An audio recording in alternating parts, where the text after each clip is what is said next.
familias y comunidades, no solamente como destinarios o usuarios de acción de salud, pero también como actores activos claves. Y sin entender esas necesidades de la comunidad, su contexto social, económico, sus realidades diversas, no podemos construir políticas y programas efectivas de salud, no podemos responder de forma efectiva a ninguna crisis, ni tampoco a la COVID. Y tampoco sin esto no vamos a poder hacer una reconstrucción más justa. Entonces, en este contexto, nosotros con este webinar, que es una de una serie de webinars que ya se estaba haciendo, aquí vamos a ver más bien en esta última de la serie, cómo el rol de las organizaciones de la sociedad civil en esta emergencia ha funcionado, ¿no? ¿Cuáles son las oportunidades? ¿Cómo podemos nosotros como organización internacional también, pero también cómo pueden los gobiernos locales, nacionales, no, aprender a hacer una efectiva colaboración con la comunidad y involucrarlos de forma más efectiva y más justa, ¿no? Entonces yo espero que este va a ser un webinar muy interesante que marca una nueva etapa para la OPS, para la región, para la participación comunitaria en esta región y también gracias, aquí tenemos también colegas de la OMS, gracias Nelly por todo el apoyo, también, porque no, qué se está aprendiendo de nuestra región en participación comunitaria hacia el resto del mundo. Espero que ayuden esos aprendizajes hacia una recuperación más justa, más inclusiva, con más equidad, no dejando a nadie atrás. Muchísimas gracias a todos que han trabajado en esto, que van a seguir trabajando con nosotros. Bienvenidos y paso ahora la palabra a Antía Castedo, quien va a moderar este webinar. Muchísimas gracias y bienvenidos. Muchísimas gracias, Jerry. Yo le voy a dar directamente la palabra a la primera persona que nos va a contar el trabajo que hizo en Brasil, que es Richarlison Martins. Espero haberlo pronunciado bien. Richarlison es investigador de la Fundación Osvaldo Cruz en Brasil, donde es también coordinador ejecutivo del Plan de Manejo de COVID-19 en las favelas de Río de Janeiro. Richarlison es consultor del Fondo de Población de Naciones Unidas y también profesor invitado del Instituto de Relaciones Internacionales de la Universidad de Brasilia. Y actualmente está haciendo su doctorado en salud colectiva en Fiocruz. Richarlison nos va a hablar del análisis que realizó en Brasil sobre facilitadores y barreras para la participación de la sociedad civil y organizaciones comunitarias en una respuesta integrada y participativa a la pandemia y a otras emergencias. Y sin más le doy el paso. Muchas gracias, Richarlison. Que agradeço, muito obrigado, Antia, muito obrigado a OMS pelo convite. Eu vou iniciar já subindo a minha apresentação. Quero agradecer a atenção de todas as pessoas que estão aqui participando desse web seminário. Me parece que é importante fazer uma introdução muito simbólica, referenciando as vítimas da Covid-19 no Brasil. Em nosso país, nós perdemos mais de 650 mil pessoas e, certamente, o papel da sociedade civil organizada, especialmente das organizações de base comunitária, foi central para que o colapso no sistema público de saúde não fosse maior. O que eu vou apresentar aqui é uma parte do estudo de caso que nós realizamos a partir do apoio da OMS, da OPAS no Brasil, que tem como objetivo central identificar barreiras e facilitadores do processo de participação e integração da sociedade civil brasileira, especialmente de 6 organizações da sociedade civil brasileira, na resposta à pandemia.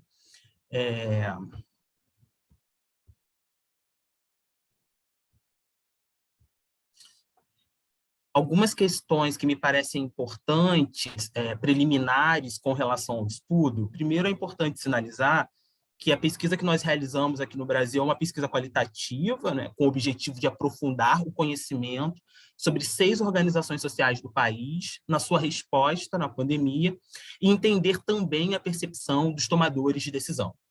O grande objetivo do estudo foi entender as barreiras, os facilitadores e o repertório de atuação dessas organizações. Principalmente, o que nós fizemos no âmbito do marco teórico conceitual foi fazer um levantamento bem sistemático dos processos de revisão da legislação associada à participação social no Brasil, as estruturas e os canais de participação. Ainda, né, para que vocês possam entender melhor do que se tratou o estudo, nós construímos 2 roteiros de entrevistas semi-estruturados, com 25 e 19 perguntas, 25 perguntas relacionadas à sociedade civil e 19 associadas aos tomadores e tomadoras de decisão, e um roteiro para aplicação de um grupo focal. Foram realizadas 17 entrevistas individuais com representantes da sociedade civil organizada do Brasil, 6 organizações, e 5 entrevistas com gestores e gestoras de políticas públicas de saúde, né? Tomadores e tomadoras de decisão. Aproximadamente 22 horas de material bruto de entrevista, compilado se tornou em aproximadamente mais de 200 páginas de transcrição. É um material muito rico, que merece uma análise cada vez mais aprofundada. Adicionalmente, foi realizado um grupo focal com um representante de 8 organizações da sociedade civil brasileira, e especialmente nesse grupo focal foi realizado um processo de validação dos dados coletados da pesquisa. Também foi feita uma análise documental com 3 bases de fontes. Algumas fontes documentais, na qual a gente teve o trabalho de entender melhor os relatórios dos trabalhos dessas organizações ao longo de 2020 e 2021, os documentos do governo brasileiro com relação à participação, e também fontes escritas não documentais, como artigos publicados em jornais, escritos por representantes da sociedade civil brasileira, dessas organizações, e também audiovisuais, como fotografias e vídeos dos trabalhos realizados por essas organizações no período da pandemia. Adicionalmente, foi construída uma proposta de estratégia de como estabelecer vínculos de trabalho com as organizações da sociedade civil e algumas recomendações para replicar as ações em outras regiões e contextos.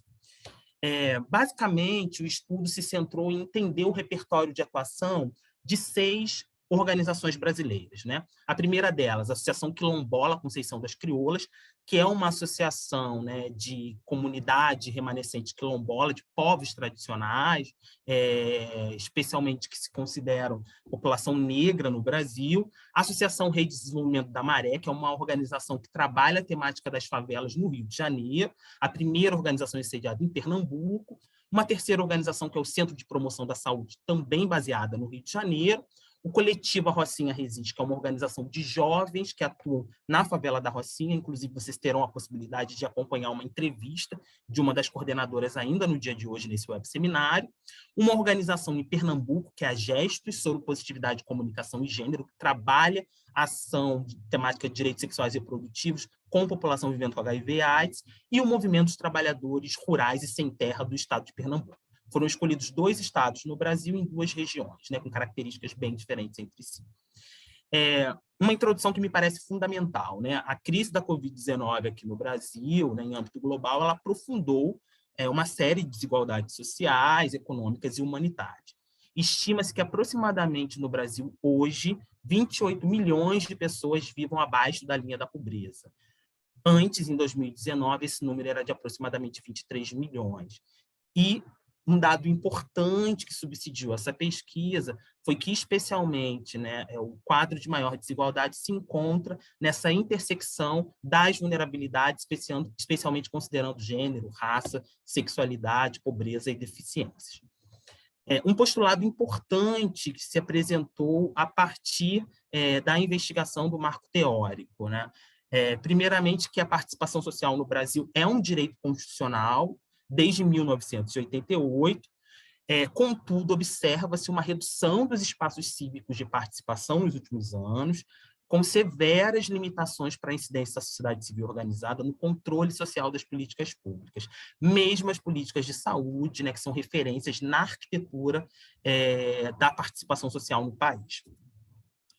Especialmente as entrevistas, elas sinalizaram fortemente um processo conjuntural, no qual, né, as ações foram realizadas no marco do governo Bolsonaro, que, desde o início da sua gestão, isso é apresentado com muita veemência, a partir da medida provisória 870 de 2019, restringe a participação social e se propõe a fiscalizar o trabalho das organizações da sociedade civil brasileira. Também é considerado que a política e o Sistema Nacional de Participação Social foi excluído da gestão pública nacional, e especialmente mecanismos de participação, como a Lei de Acesso à Informação e o marco regulatório das organizações da sociedade civil brasileiras, foram diminuídos seu escopo de atuação com informações negadas. Um outro marco importante conjuntural é que o campo da saúde apresentou-se como um laboratório social de experiências participativas extremamente inovadoras, a despeito de concepções na estrutura governamental, no qual a participação social, a partir do Departamento de Participação no âmbito do Ministério da Saúde, perdeu espaços significativos no diálogo com a sociedade civil. Alguns elementos que foram analisados nesse estudo. Primeiro, entender a concepção de parcerias, de financiamento, as estratégias internas dessas organizações, a atuação social e os diálogos governamentais. Os principais elementos reativos e de trabalho articulados negativos que foram encontrados nesse conjunto de entrevistas. O primeiro deles é o enfraquecimento dos canais de participação. Isso foi fortemente desenhado pela integralidade das pessoas entrevistadas. Perda de recursos das organizações sociais, ampliação da insegurança alimentar e da fome, desconhecimento do cenário pandêmico pelas organizações, limitação do papel dos fóruns de controle social, baixo domínio dos ambientes virtuais no primeiro momento da pandemia. E fortemente foi apresentado, no que tange ao governo federal, baixo apoio no que tange à participação da sociedade civil, posição do governo federal em dissonância das recomendações de saúde pública comprovadas e com eficácia científica, e foco de autodescrédito no que tange às informações. Elementos ativos que propiciaram o conjunto da atuação e da participação da sociedade civil nesse contexto, foi fortemente apresentado o papel positivo de diálogo com os governos subnacionais, ou seja, com os governos estaduais e municipais, uma ampliação e diversificação momentânea das redes de parceiros, uma maior mobilização das organizações sociais junto aos temas de saúde, um foco central nas ações de enfrentamento à fome, maior engajamento social para doações, fortemente no primeiro momento da pandemia, e um aprimoramento de novas ferramentas de comunicação. Quero atentar para dois elementos ativos que foram encontrados nas entrevistas, com muita veemência. O primeiro deles é o fortalecimento da visibilidade pública e do papel da OMS, da Organização Mundial de Saúde, entre as organizações da sociedade civil, e especialmente o reconhecimento da OMS e da Fiocruz, mesmo a Fiocruz sendo uma instituição, uma entidade do Ministério da Saúde, como referências de informação e credibilidade no contexto. Uma fala que me marcou muito foi de um entrevistado que vive no interior, numa comunidade rural de Pernambuco, que sinalizou que, ao ver no principal jornal televisivo brasileiro o diretor da OMS, que é um homem negro, ele se reconhecia também como um homem negro a partir dessa referência. Alguns elementos integrativos que surgiram com muita veemência nas entrevistas. O primeiro deles, maior possibilidade de ações de parceria com atores públicos para ações locais. Nos contextos onde as organizações sociais já possuíam parcerias prévias com organismos públicos, a pandemia e as ações elas possibilitou a potencialização desse trabalho. Um forte trabalho de conscientização no campo da vacina e uma ampliação de experiências de vigilância em saúde de base territorial. Alguns resultados que me parecem importantes assim, apresentar. Nas incertezas do contexto pandêmico, as organizações sociais brasileiras apresentaram respostas relevantes para o enfrentamento dos múltiplos dilemas em curso, ampliando sua incidência no campo da saúde. Isso é muito significativo. Muitas dessas organizações não tinham uma incidência central no campo da saúde, destacando-se nesse contexto a centralidade das ações de enfrentamento à insegurança alimentar e o potencial de novas formas de comunicação em saúde, né? Fortemente, são esses os dois grandes elementos que se apresentam. Ações de segurança alimentar e novas formas de comunicar perspectivas de saúde. Algumas considerações que me parecem relevantes. As organizações que não trabalhavam diretamente com o campo da saúde ou ações de enfrentamento à fome ampliaram o escopo a partir desse contexto, né? Apresenta-se fortemente o desafio de ampliar as capacidades dessas organizações em processo de formação, fortemente nas discussões de saúde, e uma característica muito significativa que é a produção de informações e levantamento de dados a partir da sociedade civil, como uma necessidade de sistematizar essas experiências, seja as linguagens inovadoras apresentadas, uma outra forma de fazer a compilação desses dados e a forte adaptação local para a compilação dessas informações. No período estudado, que compreendeu o período de 2020 até o segundo semestre de 2021, se apresenta, né, no escopo dos dados, uma forte ampliação da parceria com os equipamentos públicos e entidades científicas no período. A maior parte em parceria com os governos subnacionais, nenhuma parceria realizada com o governo nacional. Os elementos sociais anteriores à pandemia, seja perda da seguridade social, aumento do desemprego, flexibilização da legislação trabalhista, foram apontados, aumento da fome, foram apontados como eixos que amplificaram os desafios. Adicionalmente, introduziu-se com muita veemência a visibilidade do negacionismo como um eixo de desagregação, dificuldade para os trabalhos. Alguns limites à participação foram apresentados, especialmente limites ao cumprimento do Objetivo de Desenvolvimento Sustentável 16, relativo à participação, seja no que tange à dificuldade de acesso às informações públicas pela sociedade civil. Uma diminuição na incidência da sociedade civil junto ao parlamento, né, especialmente visando atuar nas matérias de legislativa no campo dos direitos humanos e proteção social, especialmente considerando que 25% da população brasileira não tem acesso à rede móvel e a telefone com internet.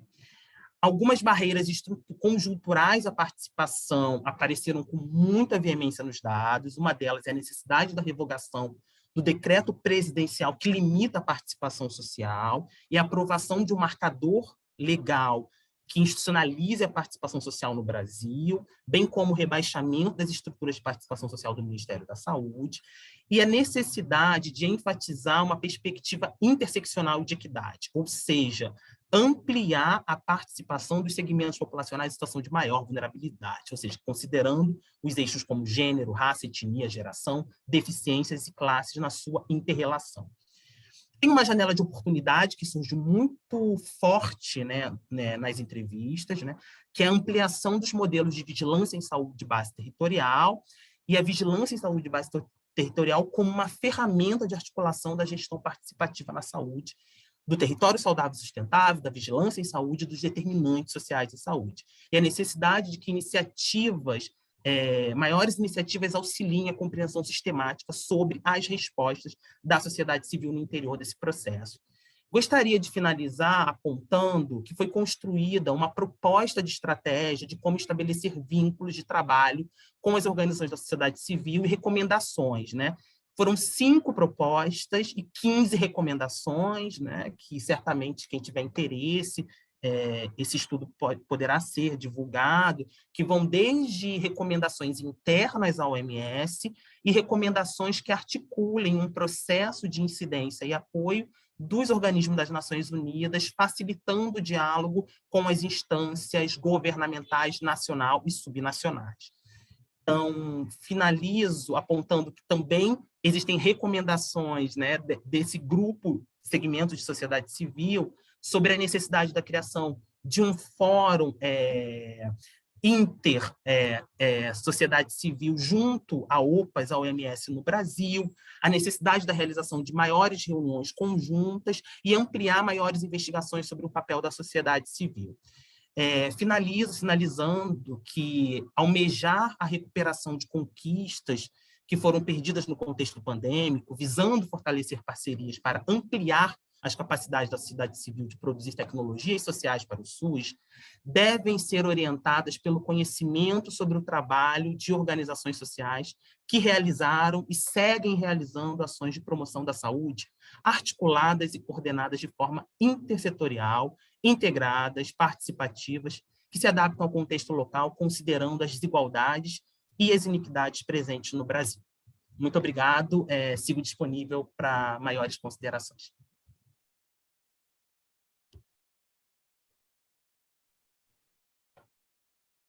Muchísimas gracias, Richarlis, y por también limitarte a los 15 minutos que te habíamos dado. Le voy a dar ahora la palabra a Mauricio Torres, quien es profesor asociado y director del Departamento de Salud Pública de la Facultad de Medicina de la Universidad Nacional de Colombia y también activista de movimientos sociales en salud y miembro del Movimiento de Salud de los Pueblos.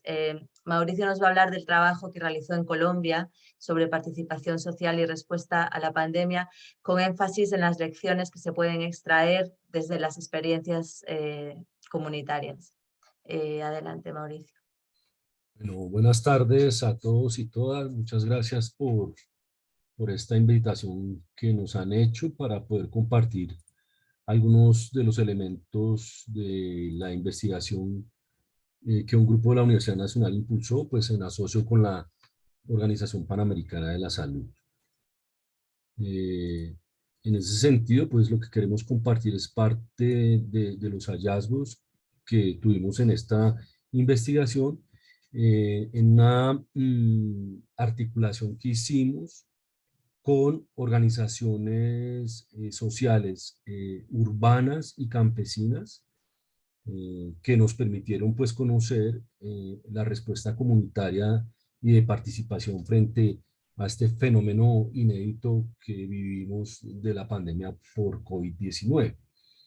Es de aclarar que pues la situación de Colombia fue una situación bastante compleja.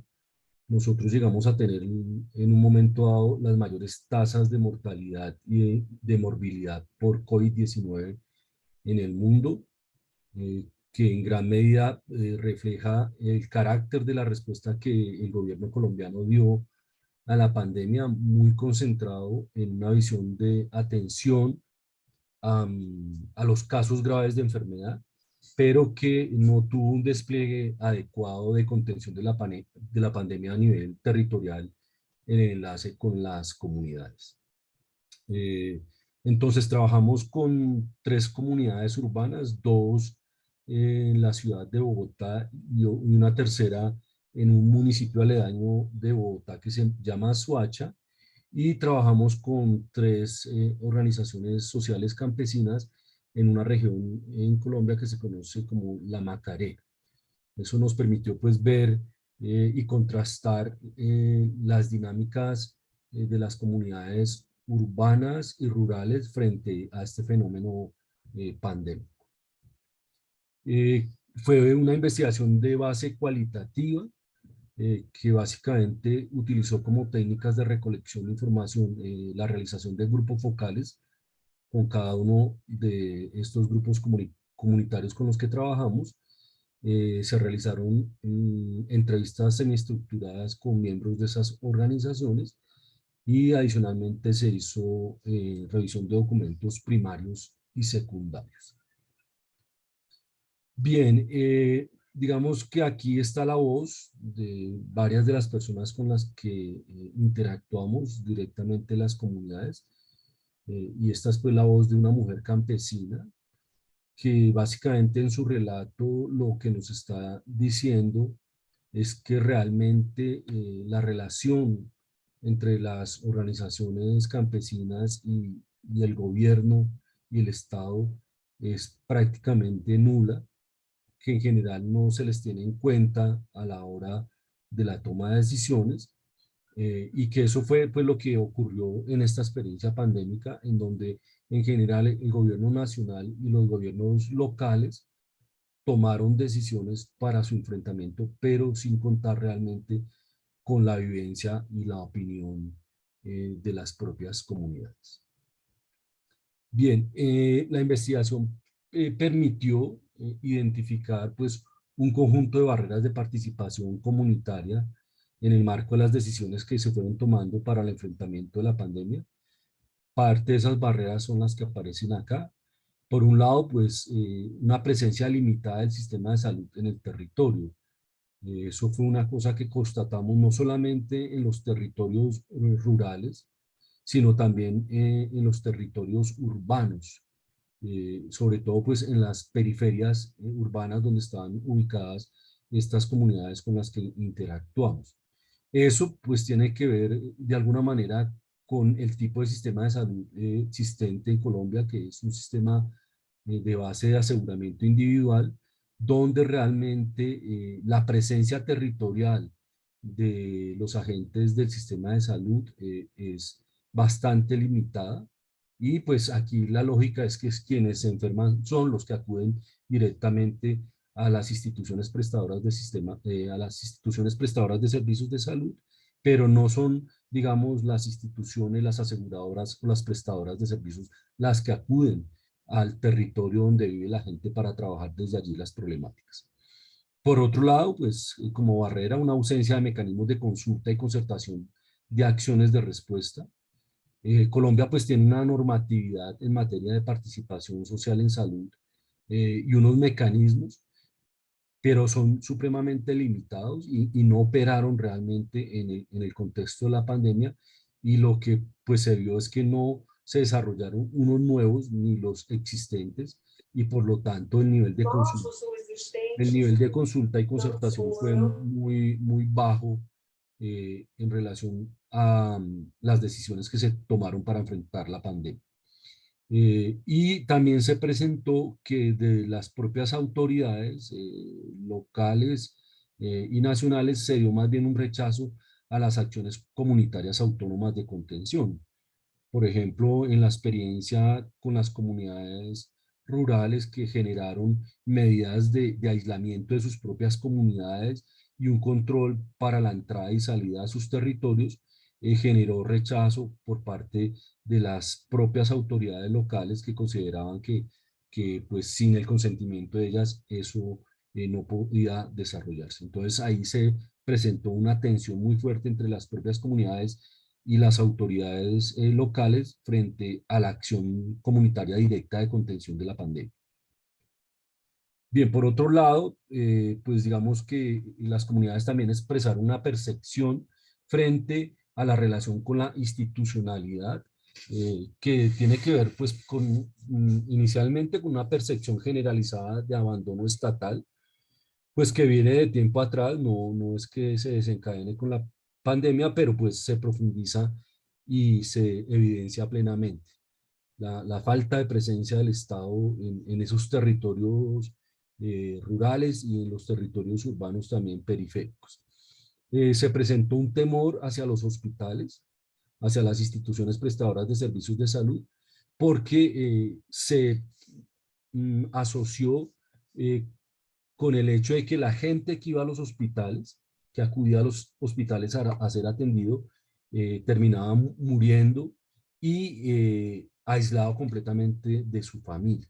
Entonces, en gran medida, con esas experiencias, las comunidades dejaron de asistir a los hospitales frente al temor de esa muerte que se podía provocar allí y frente al gran aislamiento que se producía entre la persona que sufría el COVID y su familia.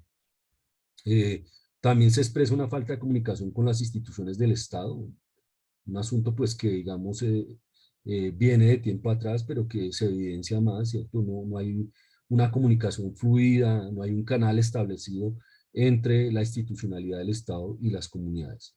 Una desconfianza hacia funcionarios públicos y hacia políticos, en el sentido en que al llegar a los territorios lo que se provocaba allí eran el traslado de decisiones que no habían sido consultadas con las comunidades, y eso, por supuesto, aumentaba la desconfianza hacia ellos.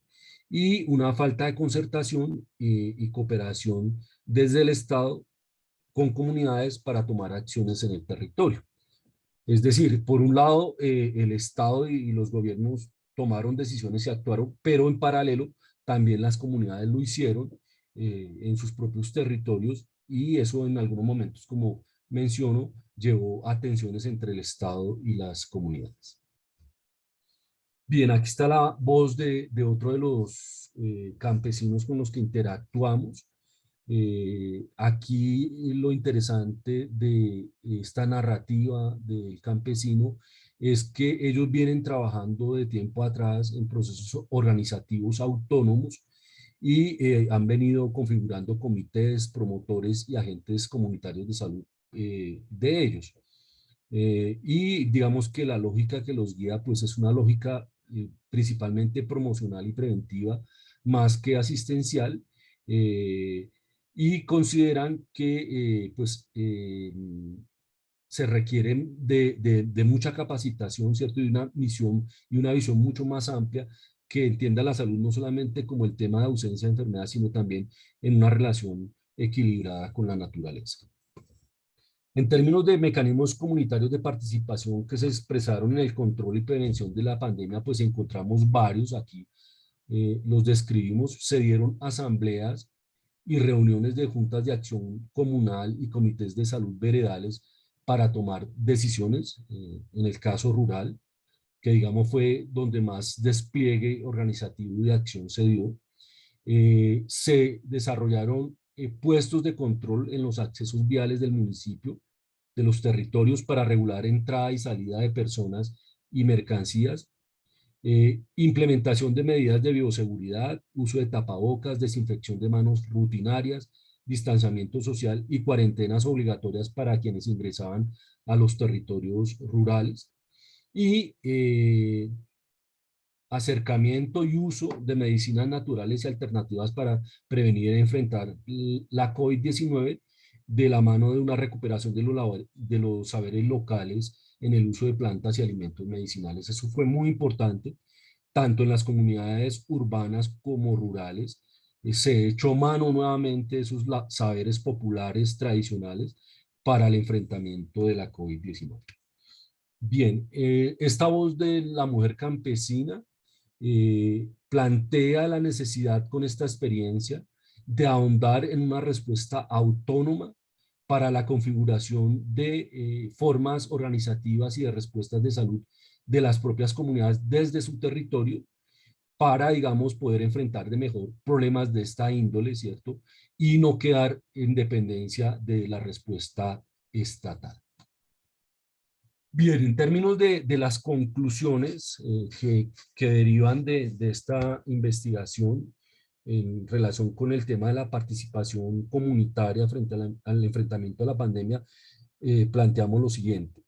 Se destaca la relevancia de las comunidades como actores que construyen sociedades más saludables y equitativas, destacando en particular su papel en la respuesta a emergencias como la pandemia de COVID-19.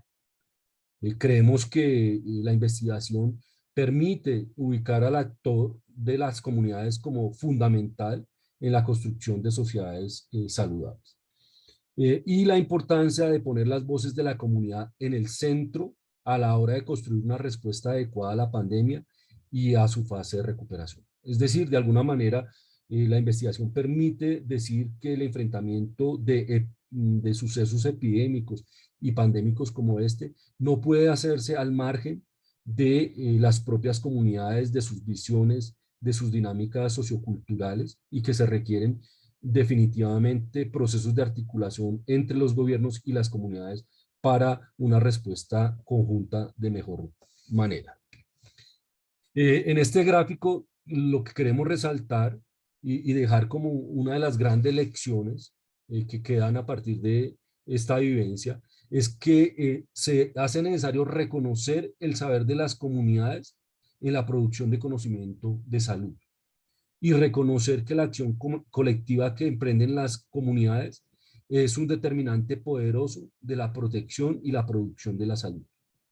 En ese sentido, digamos, la posibilidad de una protección de la salud en los territorios es un producto de la acción colectiva organizada de las comunidades, exigiendo la responsabilidad que le atañe al Estado y también por el desarrollo de estrategias propias comunitarias para el enfrentamiento de los problemas de salud. Para cerrar, entonces, destacamos la configuración de unos elementos para una estrategia de gobernabilidad en salud a partir de estas experiencias y estas lecciones que nos deja esta experiencia, que pasa por un respeto a la autonomía de los territorios y las comunidades, pasa por un fortalecimiento de capacidades comunitarias para el buen vivir y la prevención, pasa porque el sistema de salud y las políticas públicas en salud se hagan desde un enfoque territorial de salud, es decir, requerimos respuestas directamente en los territorios donde viven las comunidades, en articulación con las comunidades, y de alguna manera eso expresa también la debilidad y las limitaciones que tienen sistemas de aseguramiento privado como el colombiano, que desterritorializan la atención en salud. La necesidad de orientar el modelo de salud en clave de derecho, ¿cierto? Que desmercantilice la salud y que garantice desde una perspectiva universal el acceso a los servicios de salud, de atención, de promoción y de prevención para las comunidades. Y por último, la necesidad de configurar procesos democráticos donde realmente las comunidades tengan capacidad decisoria. Es decir, no solamente la configuración de escenarios y mecanismos donde la gente acude, pero donde la gente realmente no tiene capacidad de incidir en las decisiones que se toman para la orientación de las políticas públicas y del sistema de salud. Esos son los elementos entonces que desde la experiencia colombiana queríamos compartir. Dejo ahí cumpliendo el tiempo asignado. Muchas gracias, Mauricio, por esta presentación tan interesante, crítica y al mismo tiempo pues cercana un poco a lo que ustedes vieron en esas comunidades donde estuvieron trabajando. Muchas gracias. Y bueno, voy a dar paso a Gustavo Meri, que va a hacer la tercera exposición y última de este webinar. Gustavo es asesor en sistemas y servicios de salud de la OPS en Costa Rica y nos va a hablar de una experiencia de participación comunitaria como base para la atención primaria en salud en la respuesta a COVID en Costa Rica. Adelante, Gustavo. Gracias. Bueno, muchas gracias, Antía, y muy buenas tardes. Yo diría ya a la mayoría de de los participantes, a los organizadores. Muchas gracias, Gary, y a tu equipo por esta invitación y esta oportunidad de dialogar, de conversar, de compartir esta experiencia que hemos tenido en Costa Rica, que me parece que puede dar importantes lecciones para otros países de la región, ¿no? Como Antía señalaba, el nombre que le hemos dado a esta iniciativa, que ha tomado varias, digamos, formas y ha ido progresando desde el año 2020, cuando la iniciamos, es de participación comunitaria como base para la atención primaria en salud en respuesta a la COVID-19. Y eso en realidad explica un poco la orientación, como espero que quede claro cuando vaya presentando los elementos. Este pequeño resumen de que lo que hemos hecho, como decía, desde el 2020 hasta la actualidad, ¿no? Vamos a revisar primero cuál fue el abordaje del proyecto, cuáles fueron algunos resultados concretos que se lograron, agregados, también un componente de evaluación que hemos tenido oportunidad de hacer en el proyecto y algunos próximos pasos que dentro del trabajo que hemos ido realizando, ¿no? Y plantear un poco la contextualización primero. El proyecto surge a raíz de la situación epidemiológica que vive Costa Rica en el periodo entre junio y septiembre. Tuvimos un comienzo de la pandemia muy tranquilo acá, con cifras bastante controladas, con muy buena aceptación de las medidas sanitarias para evitar la propagación, pero entre julio y septiembre se produce un deterioro significativo de la situación epidemiológica. Costa Rica pasa en algún momento a estar en el top 10 mundial de contagios por habitantes, y en uno de los lugares más comprometidos en la subregión de Centroamérica. Entonces surge una preocupación porque el abordaje centralizado de imponer medidas para combatir la pandemia, para disminuir la propagación, no estaba funcionando, y surge entonces a nivel de las autoridades la iniciativa Costa Rica Trabaja y se Cuida como un modelo de gestión compartida, en el cual el gobierno central compartía la responsabilidad dentro de las acciones y la implementación de las acciones con los gobiernos locales y con las comunidades. Y nosotros, esto se lanza en septiembre del 2020, y nosotros desde OPS ya veníamos trabajando con socios importantes del gobierno, pero principalmente con el Instituto Mixto de Ayuda Social, la Comisión Nacional de Emergencia y el Ministerio de Salud, entre otros varios actores. Decidimos apostar, digamos, reforzar ese componente de participación comunitaria dentro de lo que era el involucramiento de las comunidades y los gobiernos locales, ¿no? Que no solo fuese a nivel institucional local, sino que se incorporara de manera significativa la participación comunitaria dentro de esta respuesta de gestión compartida para enfrentar la pandemia en esta segunda fase, ¿no? Si lo podríamos decir, hacia el tercer trimestre del 2020. De hecho, se lanza en conferencia de prensa el 13 de octubre esta iniciativa en 4 cantones pilotos, que fue donde iniciamos en el año 2020, y nosotros, como decía, nos basamos en el modelo de atención primaria en salud. El modelo de atención primaria en salud, para quienes no lo conocen tan bien o no lo tienen tan como un recordatorio, tiene básicamente, digamos, 3 ejes, ¿no? Uno, que es el primer nivel de atención y la salud pública esencial, lo que muchas personas como primeramente piensan cuando se habla de la atención primaria en salud, pero hay 2 componentes esenciales. Uno es la acción y política intersectorial, no solamente el punto de vista de prestación de salud, pero todos los determinantes sociales de la salud y la intersectorialidad en el abordaje, en el logro, en la producción de salud dentro de las comunidades, y con un rol importantísimo de las personas y las comunidades, de la participación de las comunidades y las personas en la producción de su propia salud, empoderadas y siendo capaces de guiar el destino de esa comunidad en pro de una situación más saludable, incorporando las atenciones del primer nivel de atención, pero yendo mucho más allá. Entonces, este es el modelo que nosotros en el fondo, en el cual nos basamos, trayendo, reforzando ese componente de que las personas y las comunidades participaran en ese proceso de enfrentamiento a la COVID-19, pero no solo de la COVID-19. Nosotros sabíamos, pero mucho empezamos a entender mejor cómo la COVID dentro de estas comunidades se relacionaba a muchos otros problemas que eran problemas sociales, problemas de otro tipo de salud que estaban afectando a la población, y que finalmente cuando nosotros hablábamos de un abordaje integral desde la atención primaria en salud de la COVID, con participación de las personas, con participación de la intersectorialidad, estábamos hablando mucho más del abordaje de la COVID, sino que también un abordaje de muchos problemas sociales, sociosanitarios que se estaban dando en esas comunidades, que necesitaban abordarse para enfrentar adecuadamente la pandemia en esos lugares, ¿no? El objetivo general de la iniciativa que desarrollamos fue promover la participación comunitaria para el análisis y respuesta articulada en las necesidades de salud desde la atención primaria en salud en el contexto de la pandemia por COVID. Y ahí digo las necesidades de salud en el contexto de la pandemia, porque no solamente nos enfocamos directamente en el abordaje del contagio de la enfermedad, sino que tratando de darle una integralidad lo más posible, en un abordaje que nos trae de vuelta, nos hace volver a trabajar lo que es los principios de la atención primaria en salud, y esto se presentaba como una muy buena oportunidad para reforzar principios de atención primaria en salud en la comunidad, que fue en realidad lo que hicimos, ¿no? Desarrollamos equipos intersectoriales con las instituciones que estábamos trabajando. Hay un equipo, todo esto estaba coordinado a nivel de los comités municipales de emergencia, que los creó la Comisión Nacional de Emergencia en todos los cantones nacionales, que eran los que estaban a cargo de coordinar esa implementación de planes y desarrollo de planes COVID a nivel de las instituciones.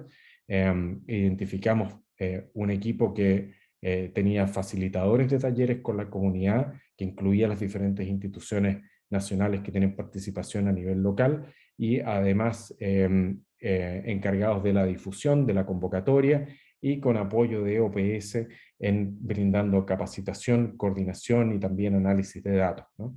Este equipo implementador entonces desarrollaba un proyecto en 4 fases. Lo primero era orientarse a la organización de las comunidades y las instituciones locales para participar en este proceso. Segundo, que tanto comunidades como instituciones identificaran las necesidades prioritarias que estaban enfrentando en salud.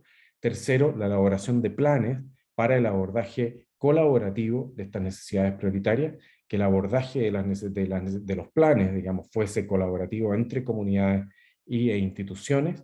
Y un cuarto elemento de evaluación del plan de trabajo y monitoreo de las necesidades de salud cuando se iban implementando a nivel de las comunidades para tener un impacto significativo en la problemática COVID, ¿no?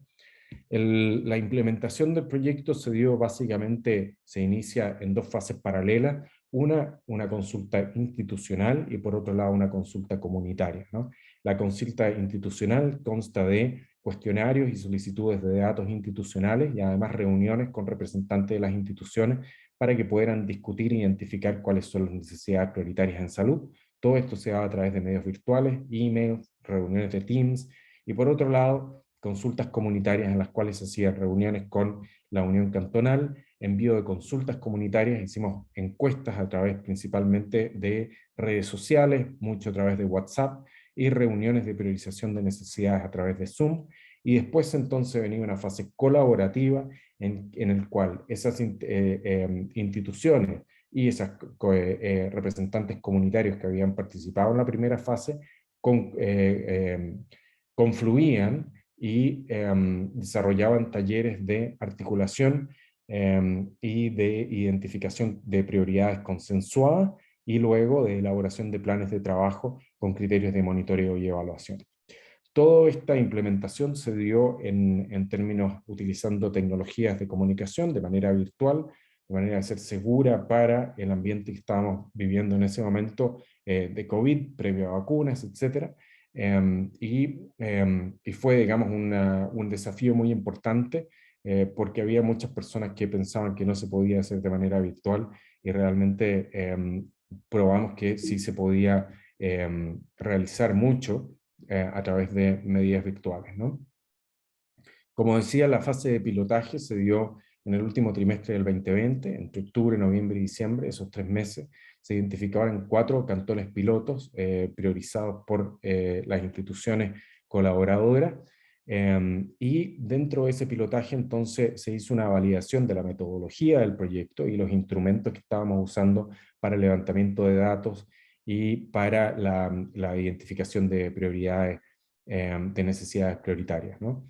Eso fue lo que se hizo en el 2020. En el 2021 se presentó al COE político, al Centro Estratégico de Operaciones, presidido por el presidente de la República, el presidente de la Comisión Nacional de Emergencia, los ministros clave en el proceso de implementación de la pandemia, y se decide, se solicita ampliar la iniciativa a 20 cantones adicionales, alcanzando 24 cantones donde desarrollamos el proceso de participación comunitaria, que representa aproximadamente 1/3 de las jurisdicciones de Costa Rica, o sea, llegamos aproximadamente a 1/3 del país.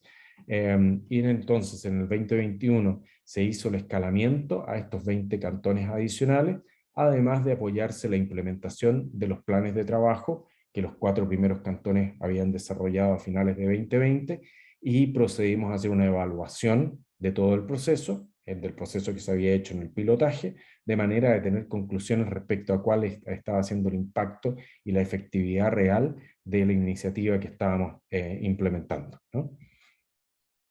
En términos muy agregados como resultado, nosotros logramos finalmente el fortalecimiento de 24 bases de datos comunitarios y de redes comunitarias de contacto en los 24 cantones que intervinimos. Se realizaron más de 90 talleres de trabajo conjunto entre comunidades, instituciones o ambas simultáneamente.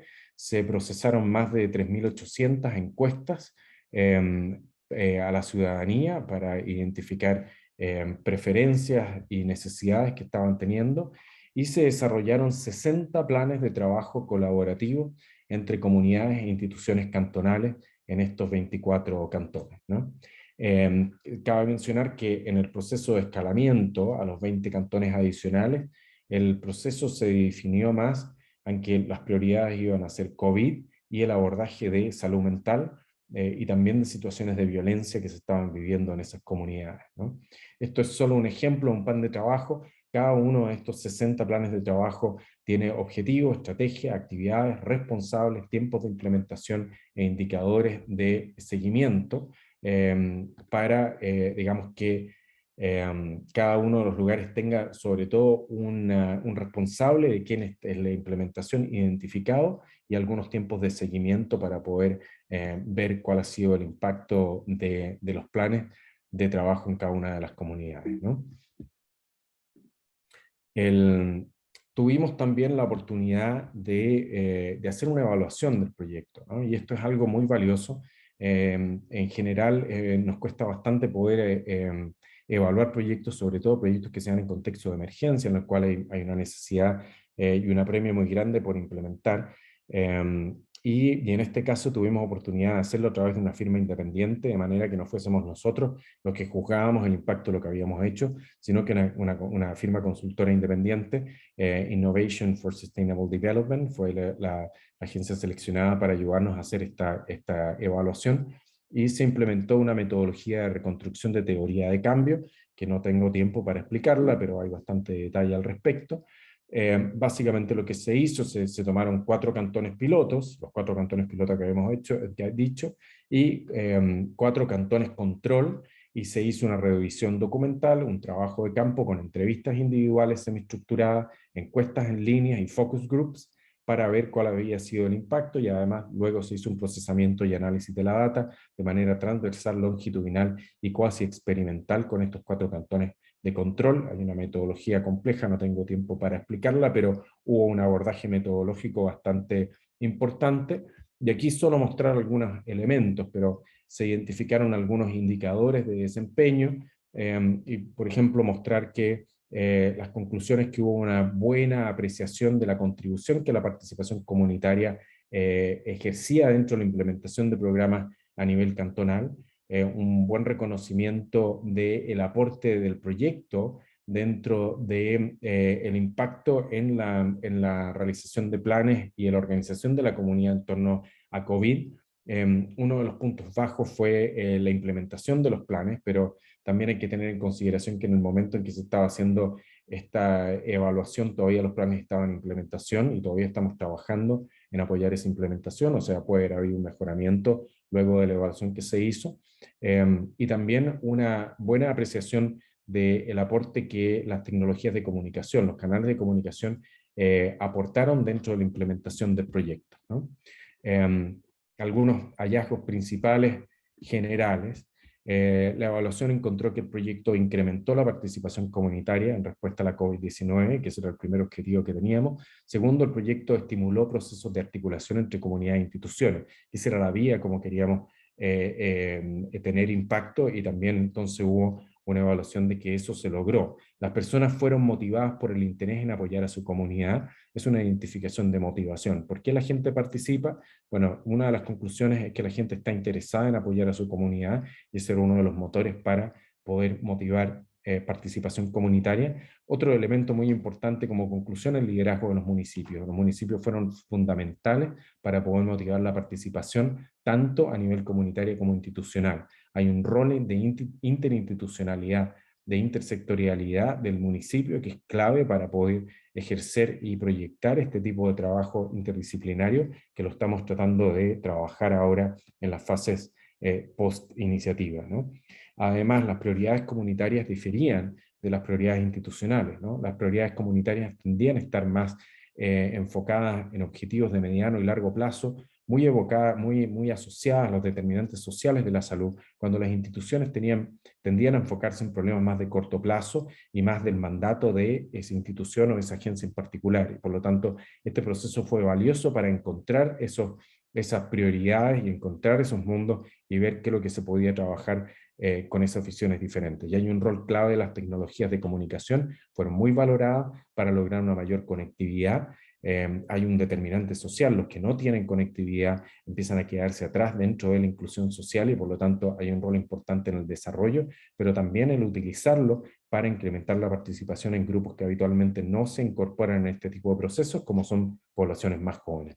Esos fueron algunos de los hallazgos importantes que logramos dentro de la evaluación y que estamos tratando de utilizar hoy día en lo que son los próximos pasos. Hicimos el pilotaje, hicimos el escalamiento, estamos en una fase diferente de COVID, pero lo que tenemos es 24 cantones, un tercio de las jurisdicciones con procesos de participación comunitaria, con trabajo intersectorial entre comunidades y entre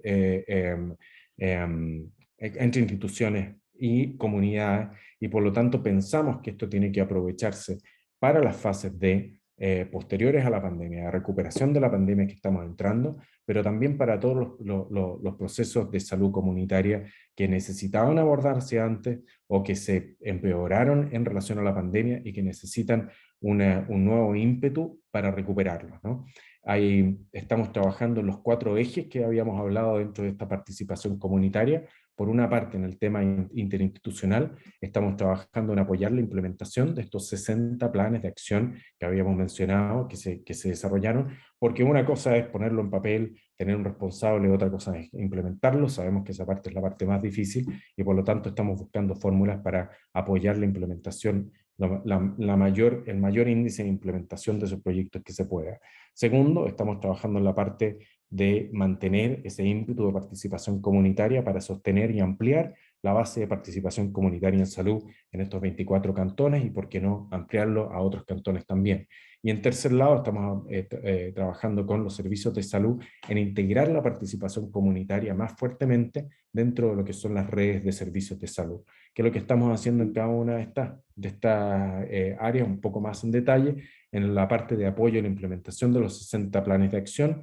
Esta es una iniciativa que creó bastante interés y nosotros desde OPS fuimos capaces de asegurar financiamiento de lo que se llama el financiamiento catalítico del objetivo de desarrollo sostenible 3, la brecha del objetivo de desarrollo sostenible 3, el SDG 3 Gap Catalytic Fund, el año pasado. Entonces, una vez que completamos la elaboración de esos 60 planes, pudimos apoyar la implementación de varios de estos planes. En el área de salud mental comunitaria, apoyamos a 14 cantones con la implementación de sus planes, formamos más de 200 líderes comunitarios capacitados para trabajar trabajar actividades de salud mental dentro de sus comunidades, y además apoyamos una campaña de medios en estos cantones, e hicimos adaptaciones de estas capacitaciones en salud mental para poblaciones en comunidades indígenas y para personas en comunidades con discapacidad auditiva, para sordos, ¿no? Para también ampliar el grupo de mayor vulnerabilidad que estábamos alcanzando con estas iniciativas. Por otro lado, también pudimos utilizar parte de estos fondos para apoyar la prevención de violencia intrafamiliar. En 9 cantones lo pudimos hacer el año pasado. Formamos más de 99 líderes comunitarios capacitados para desarrollar o apoyar iniciativas comunitarias de prevención de violencia intrafamiliar, y además también apoyamos una campaña de medios. Y este año, a partir del año pasado, el gobierno fue capaz de comprometer financiamiento a partir del Fondo Mundial, un fondo del Mecanismo de Respuesta COVID-19 del Fondo Mundial, también para apoyar la implementación de estos planes comunitarios, y estamos entonces en coordinaciones con las instituciones nacionales para poder apoyarlos en este proceso de apoyo de los planes, de la implementación de planes comunitarios que se generaron a partir de este proyecto, ¿no?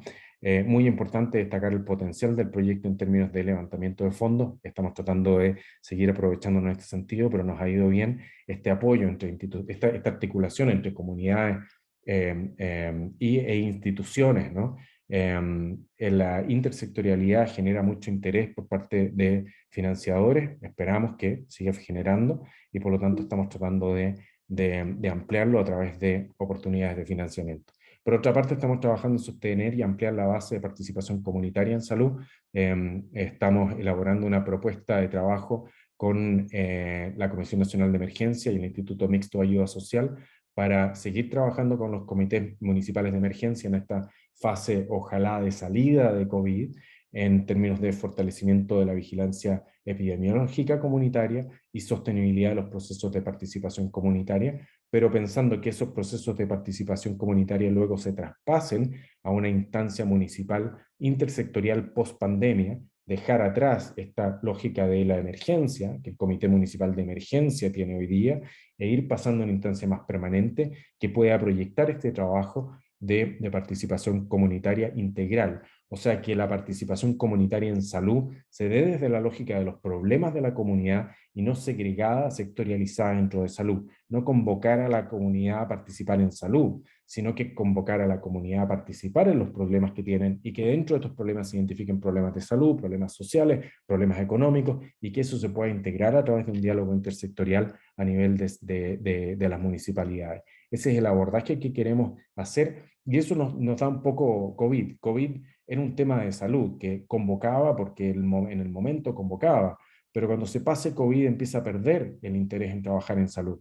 Lo que no se pierde es el interés en trabajar salud dentro de esa problemática multidimensional, económica, social, y por lo tanto tenemos que integrarla dentro de un diálogo municipal que incorpore a las otras problemáticas y no que segregue a salud y empiece a tener problemas teniendo interés de la comunidad, o solamente en personas que son enfermas, pero no personas que son sanas y que debiesen conservar su salud, que es un enfoque que nos interesa. Y por último, integrar la participación comunitaria con las redes de servicios de salud, un trabajo muy importante, muy fuerte que estamos haciendo con la Caja Costarricense del Seguro Social. Estamos elaborando un plan de fortalecimiento del componente de participación comunitaria integrada en el primer nivel de atención, en el marco de la estrategia de atención primaria en salud. Básicamente lo que queremos hacer es trabajar dentro de lo que es el programa de fortalecimiento de redes de la Caja Costarricense del Seguro Social y el plan de cierre de brechas del primer nivel de atención, integrando un componente de participación comunitaria en el cual se integra a los equipos de atención de primer nivel de atención, aquí en Costa Rica se llaman los EVAIS, ¿no?, en los procesos de participación comunitaria a través de un enlace que participa en estas funciones. Se fortalece y se revisan las funciones de las juntas de salud para que se integren dentro de estos equipos multisectoriales municipales, como estaba diciendo, y además se trabaja muy fuertemente en la incorporación de tecnologías de información y sistemas de información en salud, como el expediente digital único de salud de la Caja, pero otras bases de datos, para poder tener información y utilizar las tecnologías para facilitar los procesos de integración y de participación de las comunidades dentro de este proceso a nivel municipal, ¿no? Esas son las 3 líneas que estamos trabajando hoy día. No sé si estoy dentro del plazo, pero del tiempo que tenía, pero espero que haya sido interesante y estoy abierto a preguntas, por supuesto. Muchas gracias.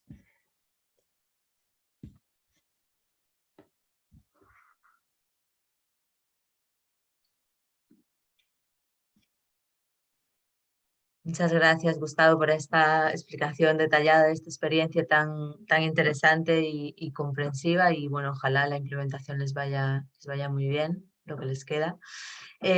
Habíamos reservado ahora un espacio para que bueno, 3 personas nos aporten un poco su visión particular sobre lo que se ha explicado hoy, hasta ahora, y un poco la relevancia de este tema de la participación social, así como pues qué les sugiere, ¿no?, el contenido de las presentaciones hasta ahora. Entonces, en primer lugar, me gustaría invitar a Auriel Solar, que es nuestra asesora regional de determinantes sociales de la UPS en Washington, a que nos aporte un poco pues, algunas ideas para la reflexión a partir de lo que hemos escuchado hasta ahora. Así que adelante, Auriel.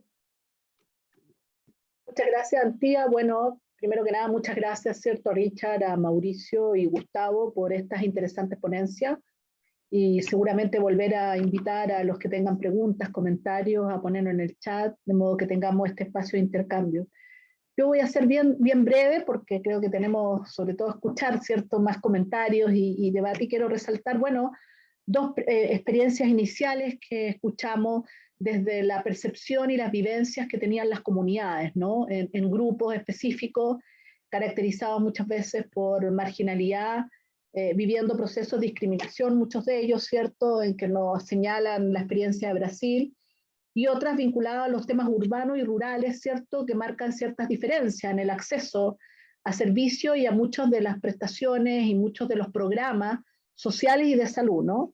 Y lo primero que quiero destacar, que es algo común, ¿cierto?, que me emerge en varios de las ponencias, es esta visión, por un lado, ¿cierto?, que tenemos con respecto a los problemas, ¿no? Desde la percepción de los problemas de la comunidad, en disonancia en muchas ocasiones con la visión que se tiene desde la institucionalidad, incluso en un contexto de emergencia y pandemia, ¿no? En el cual nos hace visualizar, ¿cierto?, cómo también los temas de priorización, si no tienen un componente importante desde la visión comunitaria, tienen no el sentido ni la apropiación de parte de las comunidades y los territorios, ¿no? Y algo central, ¿no?, que es la búsqueda de soluciones, ¿no?, en un contexto, digamos, como la emergencia, en este caso crítico, pero en general en los problemas de salud. Entonces, lo primero quiero destacar, ¿no?, cómo la importancia de la participación permite este encuentro, ¿no?, entre lo que es la sociedad civil, las organizaciones comunitarias, lo que ocurre en los territorios, y las instituciones y los tomadores de decisiones, ¿no? Y ahí nos señalan, quiero destacar tres aspectos, ¿no? La importancia de la atención primaria de salud de los equipos locales, ¿no? La importancia del territorio, ¿cierto?, que fue remarcado por la ponencia de Colombia y por tanto, ¿cierto?, los gobiernos locales, ¿no? Y por otro lado, ¿cierto?, el principio de solidaridad, ¿no?, en el cual convoca y vincula a las organizaciones sociales, ¿no?, que fue remarcado tanto por Costa Rica como también por Brasil, ¿no? Y en ese sentido quiero más bien hacer una reflexión en torno a las limitaciones que desde los organismos internacionales o de organismos, digamos, de la misma Organización Panamericana de la Salud y la OMS plantea, ¿no? Y que también ha sido la oportunidad en el contexto de la pandemia en que ha puesto una preocupación mayor con respecto al tema de participación y organizaciones comunitarias, ¿no? Por un lado, ¿cierto?, la limitado o más bien insuficiente vínculo, ¿cierto?, que a veces promovemos con la sociedad civil y con las organizaciones sociales, ¿no?, lo que se hizo evidente en la pandemia, y que este vínculo no está solo vinculado en aquellas organizaciones vinculadas al área de la salud, sino que emerge en el contexto de la pandemia la importancia del vínculo con las organizaciones comunitarias y territoriales que están más allá del sector sanitario, ¿no?, en el mundo del trabajo, en el mundo, digamos, del acceso al agua, de los alimentos, en el tema de los procesos de vivienda, que son elementos clave, ¿no?, cuando analizamos la determinación social de la salud y el impacto en desigualdad en salud.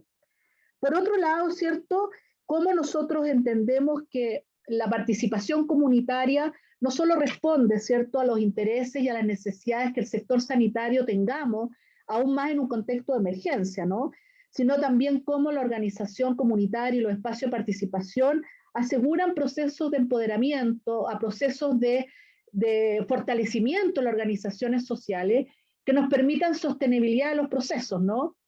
Varios de ustedes decían, esto ha sido una oportunidad en el sentido del espacio de participación social. Tenemos una ventana en que nos ha dado un espacio a estos temas y a los temas sanitarios. ¿Cómo damos continuidad a aquello, no? Cómo aquellos espacios que se generaron de encuentro, de solidaridad y de participación social, insuficientes, a veces débiles, parciales, tienen continuidad y se inicia un proceso de fortalecimiento en la región, ¿no? Sin duda, ¿cierto?, un elemento que me parece fundamental y quiero destacar es que estas sistematizaciones, tanto de lo que hicieron en Colombia y en Brasil, y los procesos, ¿cierto?, de sistematización en Costa Rica y las evaluaciones que se acompañan a ellas, son elementos centrales, ¿no? Nos permite construir aquello que demandamos de evidencia y que muchas veces los temas de participación social no están suficientemente presentes, ¿no? Nos permite posicionar mejor este tema, diseminar mejor este tema y debatir, ¿cierto?, sobre este tema y la necesidad de un espacio mayor, ¿no? Y por último quiero resaltar, ¿cierto?, lo que varios han señalado, ¿no? Lo que significó los temas y los requerimientos en materia de tecnología digital y participación social, ¿no? siendo hoy en día, cuando uno analiza los temas de acceso y mucho la respuesta, la tecnología digital y la equidad asociada a ello, temas de postergación, ¿no? Pero también porque nos plantea un cambio, sin duda, ¿no? En el mundo en general y en el mundo del trabajo, ¿no? Y nos plantea desafíos nuevos en esta materia, ¿no? Así que, por lo tanto, son desafíos, ¿no? Son aprendizajes que sin duda esperamos que sean rescatados por la organización, ¿cierto? Por los distintos programas y en particular, ¿cierto? Por la unidad nuestra en materia de promoción, salud y determinantes sociales. Muchas gracias nuevamente por las interesantes exposiciones tanto de Richard, Mauricio y de Gustavo. Gracias. Muchas gracias, Uriel. Quizás Nelly Cartoulu, quien tuvo un papel importante en impulsar esta iniciativa y que por eso le hemos invitado hoy a que comente, nos podría un poco dar su visión. Nelly es oficial técnica del Departamento de Fortalecimiento de la Preparación de los Países dentro del programa de emergencias de la OMS y, como les decía, pues ella tuvo un papel importante en que se llevasen a cabo estos estudios en Brasil y en Colombia. Entonces nos gustaría mucho que pudiera aportar su perspectiva. Gracias, Nelly. Thank you, Nelly. Thank you, Auntie, and thank you, everybody, for first of all inviting me and just on the translation of. Yeah, it interferes with my speak. Thank you again for organizing this and amazing presentations from both Richard and Mauricio and Gustavo. A lot to learn from. Richard, it was very interesting to note on the broader dialogue at the subnational level, because this is what we are finding more and more in the COVID context, that the highly politicized CSOs at the national level make it difficult to facilitate true engagement.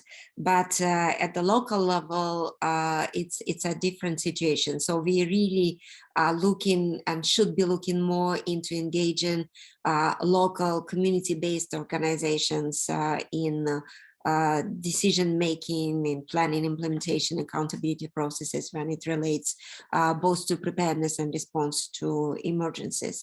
Another very interesting element that you have underlined in your case study, in your research, is that in the situation of limitations to the civic space that was noted during the COVID-19 time, health was an innovative field that has enabled social participation.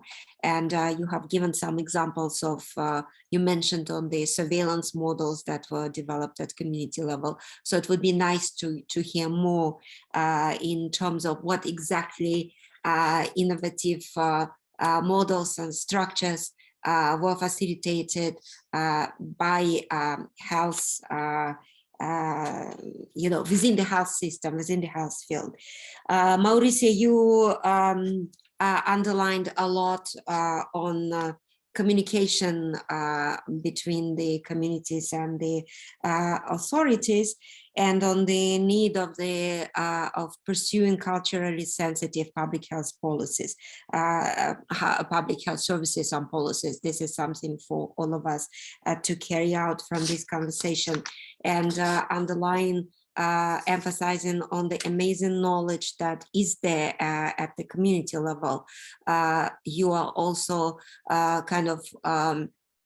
suggesting that we should look into this collaborative construction of knowledge together with the communities so that we can have better public health services. It would be interesting to see, because you worked a lot, as I understood, in peri-urban and rural areas, and it would be very interesting also to see how the One Health approach is being tackled by authorities, by communities, by civil society organizations, especially in this situation, animal to human transmission challenges, especially in the situation of the reality that we are living in with the climate change challenges. Gustavo, Gustavo, thank you very much. It was such an impressive overlook of what has been done within the health systems, I would say resilience kind of approach in Costa Rica. And the shared by you management, the model that you shared on the shared management model seems like an example of coordination mechanism that can be maybe adapted by other countries with similar context, if possible. It was also very interesting to learn about the data generation from community. So it would be great to see if we can develop a system on generating efficient evidence from communities that would inform the decision making. And then the performance indicators that you have mentioned can be further develop or lay foundation for developing impact indicators for measuring inclusion in general. And of course, integrating community participation within the health systems networks is a great conclusion, and a lot of steps have been taken already to this effect. So maybe just to conclude, I'd like to just emphasize that during this implementation of the CSO engagement project that we have committed to in all 6 WHO regions, we discovered that social participation is a very complex phenomenon that it depends on the relationships between government and the civil society.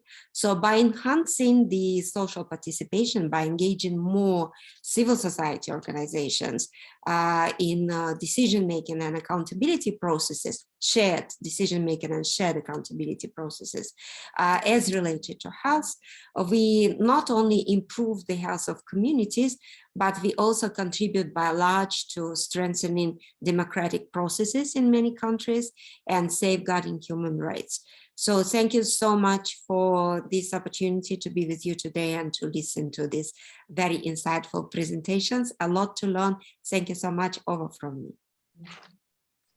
Muchas gracias, Nelly. Thank you very much, Nelly, for being here with us also, because I know it's quite late where you are. So, la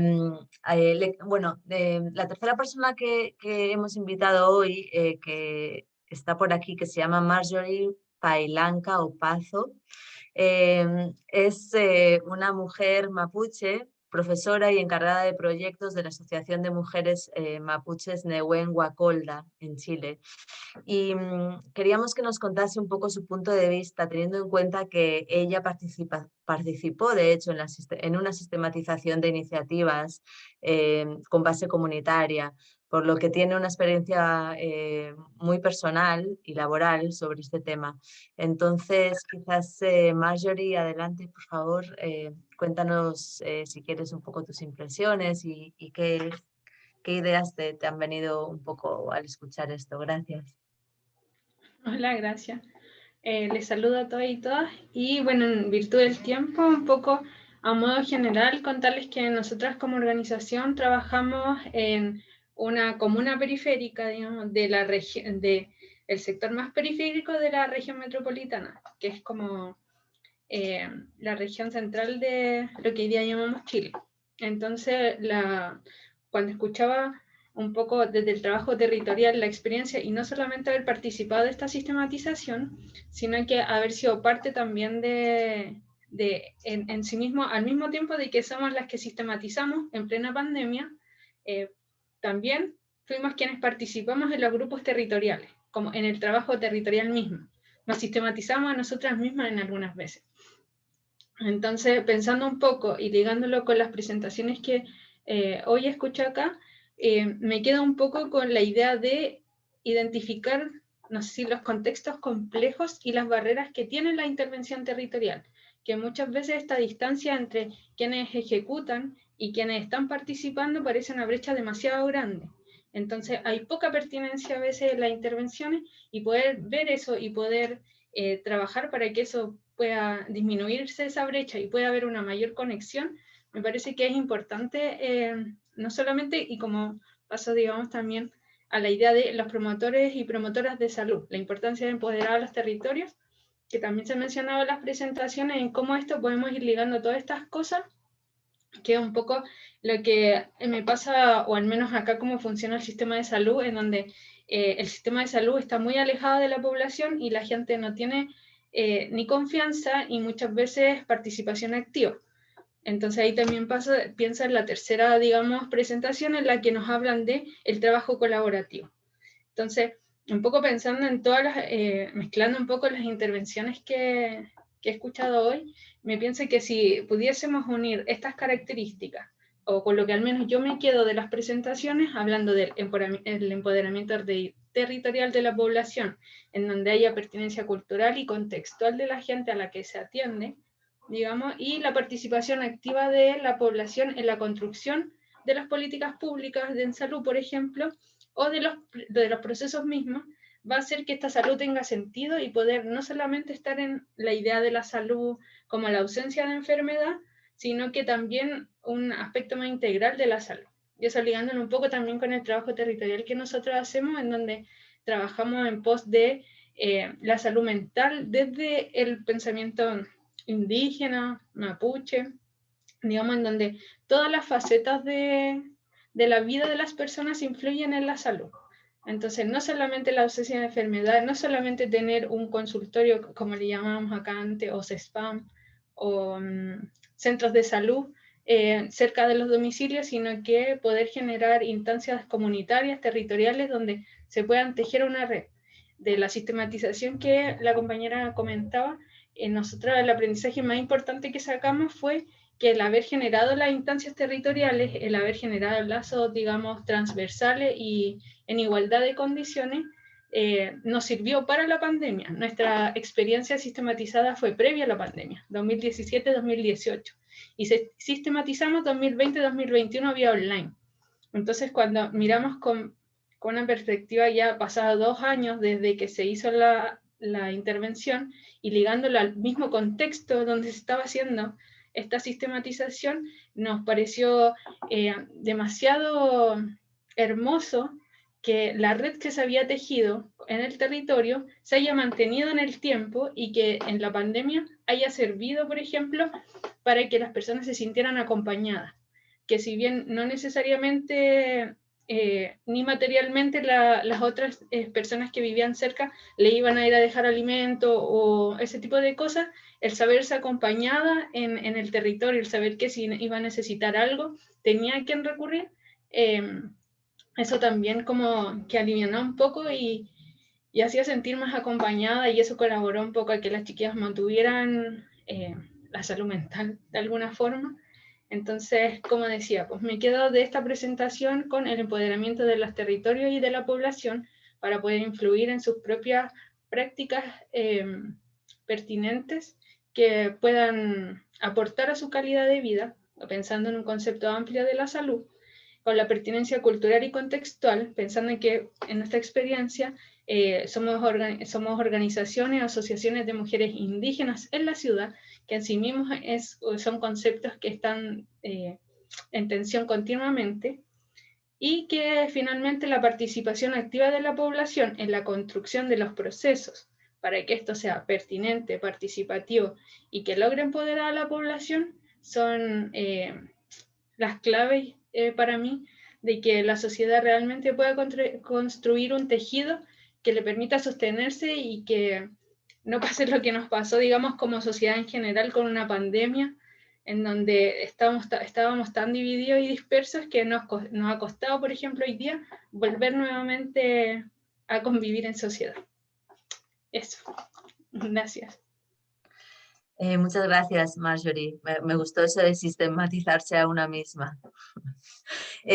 Bueno, realmente ya estamos un poco sobre el tiempo, pero tenemos algunas preguntas que nos gustaría al menos poder leer y darle un minutito a cada uno de los expositores para que respondan o hagan un poco de cierre de hoy, porque tenemos también un video que nos gustaría mostrarles con una líder comunitaria, de una entrevista con una líder comunitaria en Brasil. Así que, bueno, ojalá se puedan quedar estos minutitos más. Yo voy a leer un poco las preguntas que teníamos por aquí en el chat. Una es para Gustavo Meri, de Pilar, que dice: ¿cómo han articulado el trabajo entre APS y gobiernos locales? ¿Y qué recomendaciones daría a otros países para iniciar procesos similares en contextos ya no de pandemia? Y Francisco Armada había dejado aquí otras preguntas también para Richarlis, en Brasil. Dice: los gobiernos locales en Brasil tienen una gran variedad política y en su accionar. ¿Identificaron algunas diferencias notorias entre los municipios en tanto facilitar o no la participación comunitaria? Para Colombia, la pandemia coincidió con una significativa presencia de población en condición de migrantes. ¿Recabaron algunas de esas voces o qué retos hay con respecto a ese grupo para ejercer algún tipo de participación? Y para Costa Rica, de nuevo, describieron un amplio uso de medios de comunicación virtual para favorecer la participación comunitaria. ¿Cuáles son las limitaciones de esos mecanismos? Además de la consideración de que, bueno, pues no toda la población tiene acceso a los mismos, ¿no? Les doy paso, si quieren, a ustedes para que respondan y hagan un poco de cierre. Quizás seguimos el mismo orden que seguimos con las presentaciones. Entonces, Richarlis, si quieres tú, te doy la palabra. Gracias. Sim, obrigado. O sistema de saúde no Brasil, né, para quem não conhece, muito rapidamente, é um sistema integrado e multidimensional. Então, ele tem uma gestão nacional, mas ele se dá efetivamente junto aos governos subnacionais, estaduais e municipais. O que se pode perceber com esse estudo de caso é que, centralmente, assim, a grande produção de dado é que, no âmbito nacional, o processo de diálogo da sociedade civil com a gestão do sistema de saúde brasileiro foi muito dificultado, né? Não houveram iniciativas, pelo menos entre o escopo dessas organizações pesquisadas e na literatura pesquisada, não houveram iniciativas de colaboração entre a Articulação Nacional do Sistema de Saúde. Em compensação, nos âmbitos locais, houveram inúmeras iniciativas de parceria, seja com as secretarias municipais, locais, com as secretarias dos estados. O que se pôde perceber, assim, mais diretamente, assim, na diversidade dos municípios, assim, o Brasil tem mais de 5.000 municípios, né? Então, assim, é uma diversidade muito grande e não foi feito, não era esse o objetivo do estudo de caso, uma análise das ações municipais de participação no Brasil. Mas o que se pôde perceber é que, a depender majoritariamente, né, das orientações políticas mais próximas ou não das evidências científicas, haveria maior participação para a inserção da sociedade civil. E isso dialoga diretamente com a consideração feita por Nelly sobre os modelos inovadores apresentados no âmbito da saúde em resposta à dificuldade no que tange à participação no âmbito nacional. Uma das principais iniciativas estudadas foi, por exemplo, do movimento dos trabalhadores rurais sem terra de Pernambuco.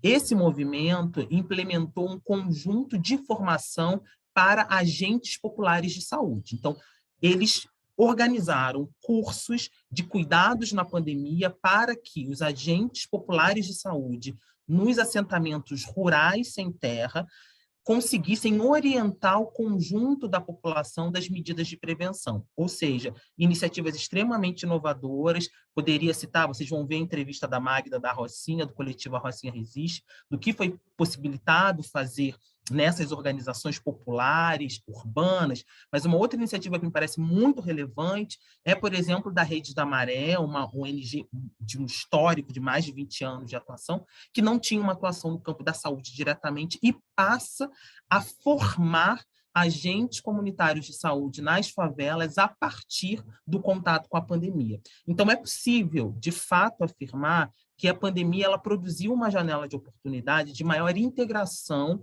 do campo da saúde junto às organizações sociais brasileiras.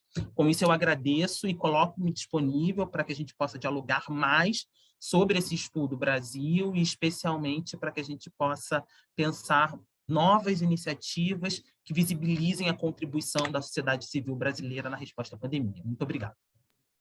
Muchas gracias, Michelle. Muy obrigada. Mauricio. Sí, gracias, Santi.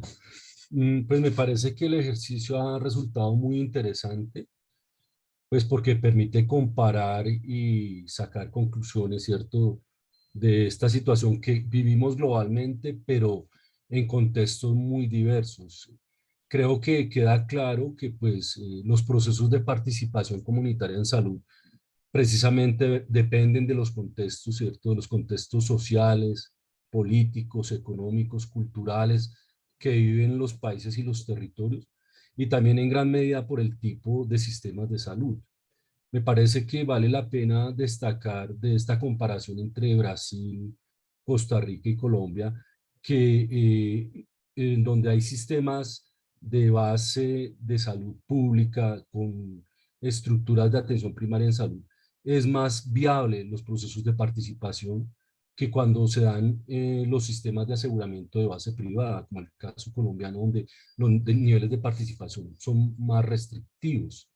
Claro, esto está asociado sin duda a los procesos organizativos y a los niveles de cultura política de las comunidades, que también es otro elemento que hay que tener en cuenta, ¿cierto? Y también ligado a los procesos de democratización de los países.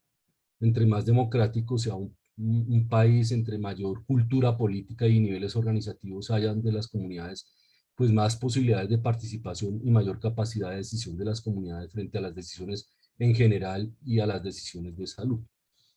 Ahora quiero destacar un poco como recoge también la compañera Mapuche en su intervención de la experiencia colombiana, y yo creo que es un elemento que viene caracterizando la región, es que hoy viene una línea muy fuerte de participación comunitaria autónoma. De alguna manera las comunidades se han cansado de demandar al Estado, y también como que reconocen que el Estado es profundamente limitado y avanzan en una línea de autonomía muy fuerte para generar respuestas propias con sus conocimientos, con sus saberes, con sus prácticas. Pero eso a la vez tiene un efecto interesante, y es que cambia las relaciones entre la sociedad y el Estado. Es decir, en la medida en que se fortalece la autonomía de las comunidades, tienen la capacidad de tener más recursos de poder y cambiar las relaciones con el Estado y demandarle al Estado unas formas distintas de actuación en los propios territorios. Ese elemento quisiera destacar. Y por último, solamente para responderle a Francisco a su pregunta, en las comunidades urbanas y rurales con las que interactuamos, había presencia de personas migrantes, principalmente en la ciudad más que en el campo, pero hubo en ambas partes. La situación de la población migrante en Colombia, y especialmente venezolana, que es la mayoría, fue muy dramática en el marco de la pandemia. Sufrieron bastante, la respuesta estatal hacia ellos fue mucho más limitada de lo que fue para las propias comunidades colombianas, pero creo que allí hay que destacar el elemento de la solidaridad de las propias comunidades que actuaron también en solidaridad con la población migrante venezolana. Los niveles de participación de esta comunidad migrante son mucho más limitados porque tienen menos capacidad organizativa y menos capacidad de interactuar con los gobiernos. Es como respondería a esa pregunta que me hace Francisco, y por lo tanto, digamos, hoy en un contexto migratorio como el que vive Colombia, la participación también tiene que incluir las comunidades migrantes y no solamente las comunidades nacionales. Muchas gracias. Muchas gracias, Mauricio. Gustavo. Sí, bueno, gracias, Antía, y a las personas que pusieron esas preguntas, ¿no? Yo solo veo una aquí, pero recuerdo la otra, de Pilar Casteo. Y un poco respondí a la segunda parte de la pregunta. ¿Qué recomendaciones daría a otros países para iniciar procesos similares en contextos ya no de pandemia? La pandemia, además de ser algo terrible que nos golpeó muy fuertemente, también fue una tremenda oportunidad, ¿no?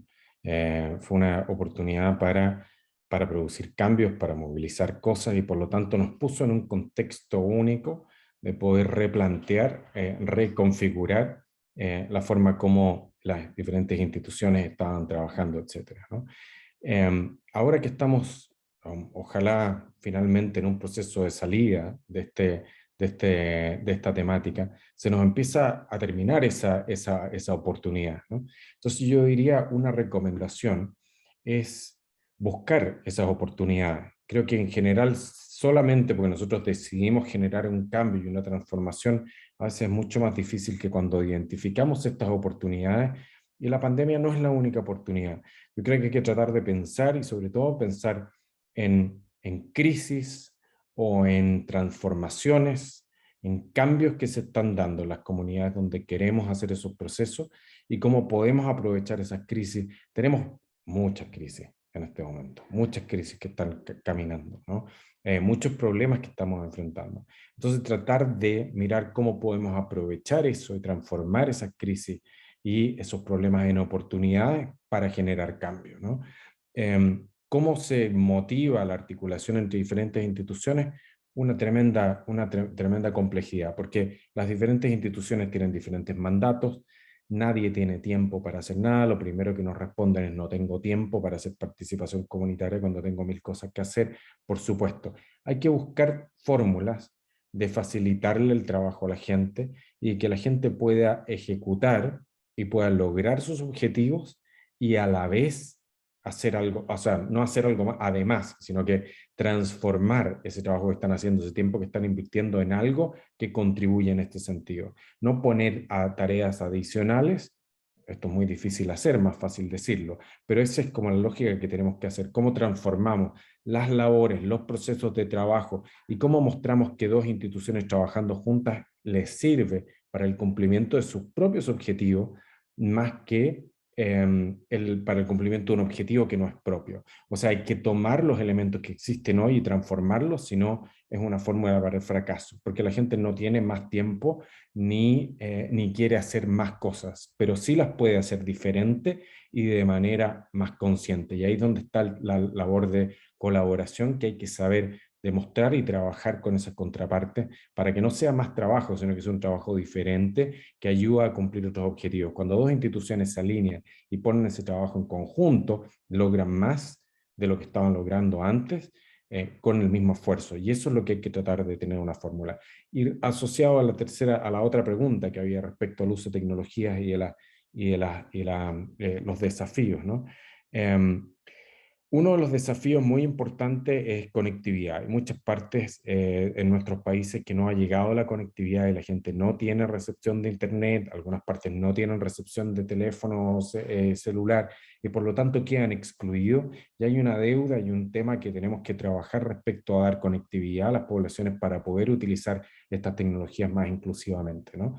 Pero lo que sí respecto a la tecnología es que existen hoy muchas tecnologías gratuitas. Todas las tecnologías que nosotros utilizamos en este proyecto son tecnologías de acceso gratuito. Una vez que uno tiene conectividad o a través de, por ejemplo, en comunidades remotas, a través de la conectividad que una escuela le da, o un centro comunitario le da a las personas, entonces a través de esa conectividad utilizamos herramientas de acceso gratuito. Muy importante utilizar estas herramientas y ver la herramienta de nuevo, no como algo que agrega trabajo, no que hay que mantener una base de datos, mantener un grupo de WhatsApp, ir y organizar más reuniones, sino que buscar fórmulas para que esa tecnología me solucione, me simplifique la vida, me simplifique el trabajo. Las instituciones van a incorporar esa tecnología si le ven el uso y le ven que les facilita hacer su trabajo, no que les agrega una labor más. Entonces, eso creo que son ciertas fórmulas que, como digo, son difíciles de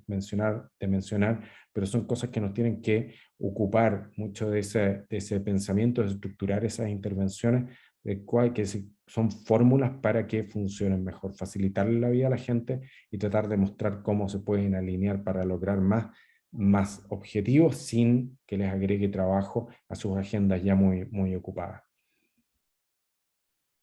Muchas gracias, Gustavo, por esas ideas. Bueno, ya nos hemos pasado un poquito del tiempo. Vamos a dar paso a Gerry Ekemans, que es la jefa de la Unidad de Promoción de la Salud y Determinantes Sociales de la OPS, y ella también pues luego dará paso también al video que nos falta por mostrarles.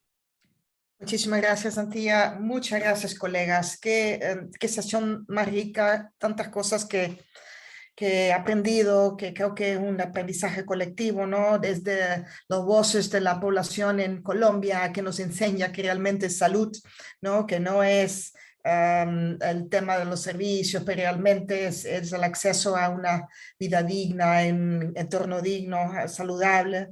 Desde los estudios que ustedes nos muestran, ¿no? de que realmente no puede haber una respuesta a ninguna pandemia, a ninguna crisis, sin una comunidad que realmente está con voz plena, con poder pleno en estas discusiones y en esta toma de decisiones.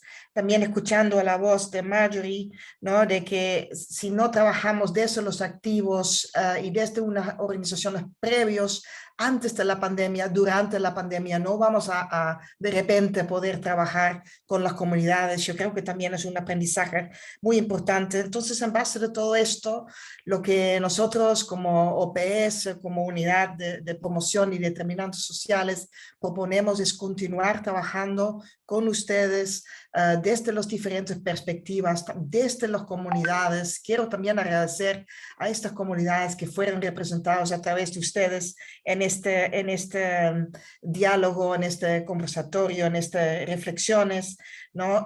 Vamos a seguir a adaptar la salud pública, las medidas de salud pública a los contextos locales, con las comunidades, ¿no? Las respuestas tienen que darse ahí a nivel de la localidad, con la comunidad.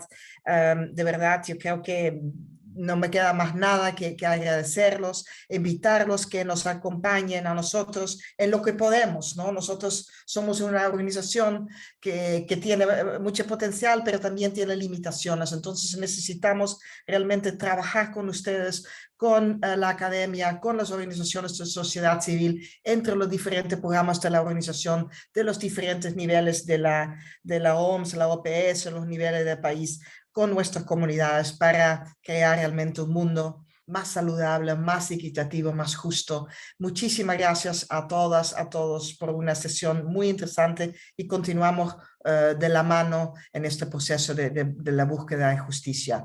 Y yo creo que no hay mejor cierre que escuchar a una líder comunitaria en Brasil que nos presenta esto desde su perspectiva. Muchas gracias y seguimos trabajando juntos. Muchas gracias.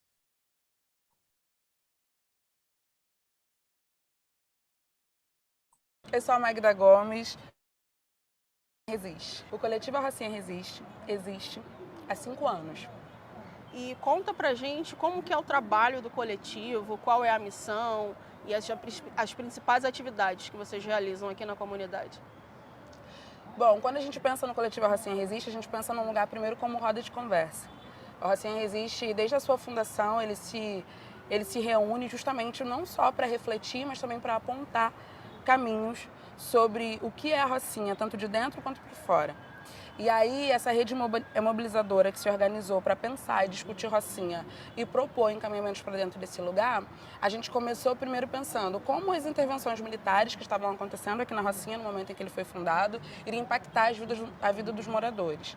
A partir do momento em que a gente entendeu que a gente precisava se organizar e fazer alguma coisa, a gente foi entendendo que não dava para ficar na roda de conversa. Não como apenas excludente, mas também a partir daí. Então, a gente, a partir das rodas de conversa, entendeu que seria interessante se organizar e se potencializar como um coletivo de incidência, não só para os momentos de intervenção militar à Rocinha, mas de todos os outros em que a gente estivesse à disposição da Rocinha. Como que a pandemia impactou aqui o dia a dia da comunidade? A gente pensa, alguma coisa precisava ser feito. Quando a gente sai de casa, quando esse grupo abre a sua porta e olha para a Rocinha, a gente vê uma Rocinha caótica, triste, e que alguma coisa estava acontecendo para fora, mas que também não estava chegando aqui dentro.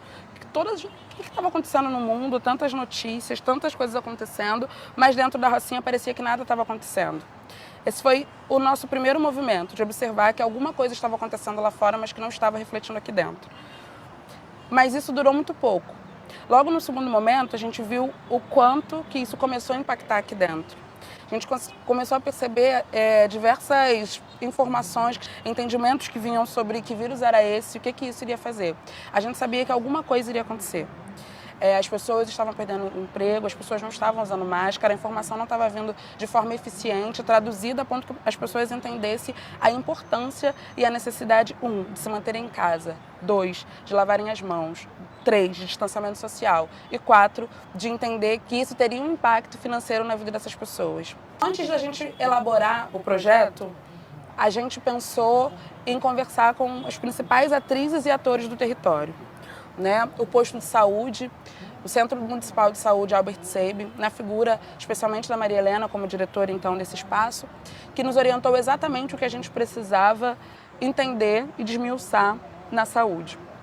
Depois a gente entendeu que a gente estava, além de ser uma crise, né, humanitária, que olhou para as especificidades desse território, entendendo a Rocinha como esse espaço, né, com 110 mil habitantes, com muitas histórias e muitas áreas, 25 subbairros, como que a gente pensa num projeto que poderia dar conta desse território? Não seria possível se a gente não tivesse primeiro olhado para dentro. Esse movimento ele não é um movimento unitário. O nós por nós a gente faz sempre. A política da partilha é uma coisa da nossa casa, a política do bem viver, a gente cresce com isso, mas a gente precisa responsabilizar quem precisa ser responsável. O Estado é responsável por cessar, por sanar, inclusive dar condições para as pessoas que estavam nesse momento. Então, o apoio ele foi um apoio amplo, né? Amplo, diverso e, sobretudo, fundamental. Quando a gente olha para grandes organizações como essa, que nos orienta e que nos referencia, a gente quer mais, a gente quer estar lá do lado. A gente quer estar construindo e a gente quer dividir também as estratégias sobre estar representado, sabe? Estar representado não só nos resultados, mas também nas análises, nas criações. E eu me sinto esperançosa e acredito que o futuro caminha para isso. Caminha para que mais de nós estejamos nesse lugar. É muita responsabilidade, né? Você vê, a Rocinha tem 110 mil habitantes. Estou eu aqui hoje, né, saudando todos aqueles que me deram condições de estar falando aqui, porque tudo isso é acúmulo de orientação dos meus mais velhos, orientação da galera que a gente anda junto, orientação de amigos e processos de outras favelas que a gente acompanha, mas, sobretudo, apontar uma representação física, estar lá, estar do lado, fazer parte do Conselho Popular de Saúde da Rocinha. O que eles estão fazendo? Como eles estão fazendo? Como eu posso colaborar? Como eu posso ampliar? A gente precisa entender o quanto essa via de mão dupla ela é necessária. É a partir da troca que a gente consegue ampliar os nossos horizontes, a gente consegue ser justo e representar aqueles que, de alguma maneira, não conseguiram estar ali. Então, eu acredito no poder da troca, eu acredito na potência da coexistência para a gente junto e próximo daquele mundo que a gente sonha. Política do bem viver é isso, né? Tá relacionado a criar um espaço bom, potente e feliz para aqueles que habitam. Para a gente era muito importante contar com a Organização Mundial de Saúde como eixo de informação, já que a gente sabia que o governo federal não estava produzindo informação necessária.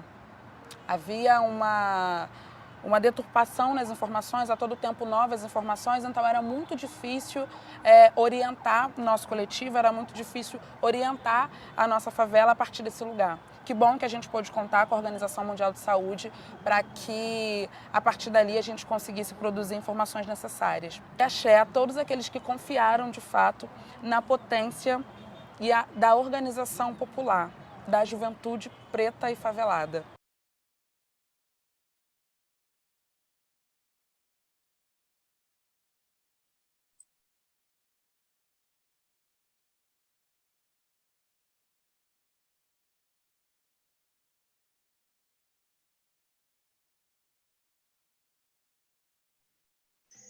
Ok, pues con esto damos por finalizado el webinar. De nuevo, muchísimas gracias a todos los asistentes y muchísimas gracias a todos los expositores y las comentaristas, y ojalá podamos pronto organizar más eventos de este tipo para hablar de este tema que es tan importante y que nos interpela y nos importa tanto a todos los que estamos aquí.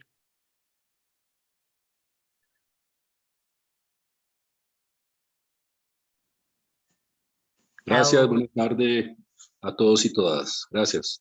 Gracias, que estén bien. Chao, Muchas gracias gracias. por la invitación. Gracias, obrigado. Obrigado.